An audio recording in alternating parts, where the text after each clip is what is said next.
मार्गदर्शन के लिए कोई नहीं। यही आपका अंतिम निर्णय है? आप हमारे गुरुकुल का अपमान कर रही हैं। समस्त साम्राज्य में आपका रहना कठिन हो जाएगा। अरे छोड़ो भी। शिष्य, ये सब क्या है? चिंता मुक्त के शिष्य को धमकी? मैं मूल स्थापना के शिखर पर हूँ और आप केवल ऊर्जा की शुद्धि में लगे हैं। आप मेरा सामना कर पाएंगे आचार्य केविन?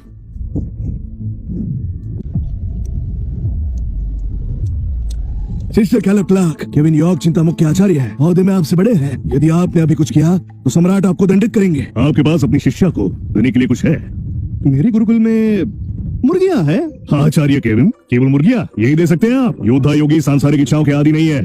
शिष्य, क्या तुम्हें मुर्गी पसंद है? क्या तुम मेरे गुरुकुल में मुर्गियां पालोगी?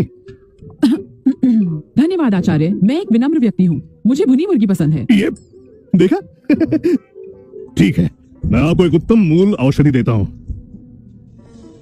इस युवती को मुझे सौंप दीजिए। सौदा पक्का?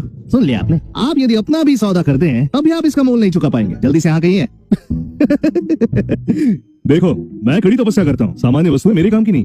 क्यों? मैं 3000 स्तर पर हूँ। मैंने ऐसी बहुत सी औषधियों का प्रयोग किया है मूल स्थापना की उन्नति के लिए, परंतु कोई लाभ नहीं हुआ। निर्लज्ज, आप कितने शक्तिशाली हो? क्या आपने मूल धारणा स्थापित की? मूल धारणा तो क्या, दिव्य शक्ति भी मेरा कुछ बिगाड़ नहीं सकती। आओ शिष्य, चलो चले गुरुकुल में। आचार्य केविन रुकिए। क्या हुआ शिष्य? अब क्या कहना है? 3 दिनों बाद आपको दिया गया सुरक्षा वचन समाप्त होगा, तब मैं आपको प्राण युद्ध की चुनौती दूंगा। तैयार रहिएगा आचार्य। आज आचार्य ने औषधि ठुकरा दी केवल मेरी रक्षा के लिए। मैं उनकी आभारी हूँ। अब मैं उन्हें एक उपहार दूंगी जो उनके लिए आशीर्वाद होगा। शिष्य कैलेब, अच्छे खासी जी रहे हो। फिर क्यों मृत्यु चाहते हो यार? आओ शिष्य।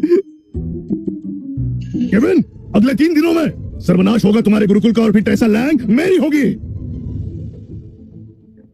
हो गया। भाग्यवश मैंने इसकी शक्तियों का नाश किया और उसे मुर्गी बना दिया। अन्यथा यदि ये वास्तविक रूप में होती तो समस्त साम्राज्य भी इसकी शक्ति का सामना न कर पाता। मुर्गी कहाँ गई? अरे नहीं, रुक जा। केविन तो किसी काम का नहीं, एक मुर्गी तक नहीं पकड़ सकता। वो हमारे साम्राज्य पर कलंक है। सही कहा, वो निकम्मा है और अपने पिता के बिना मुझे लगता है वो किसी शिष्य का सेवक भी नहीं बन पाता। पकड़ लिया तुम्हें। अच्छा हुआ जो शक्तियां छीन ली थी, अन्यथा अपने वास्तविक रूप में तुम साम्राज्य का विनाश कर देते। आचार्य केविन एक प्राण युद्ध कर रहे हैं, वो भी एक मुर्गी से। क्या ये मुर्गी बहुत बलवान है? शिष्य, मुझे आशा नहीं थी ये मुर्गी इतनी उग्र होगी। सुनिए, मुझ जैसे बलवान को भी इसने लगभग पूरी तरह घायल कर दिया है। ये एक योद्धा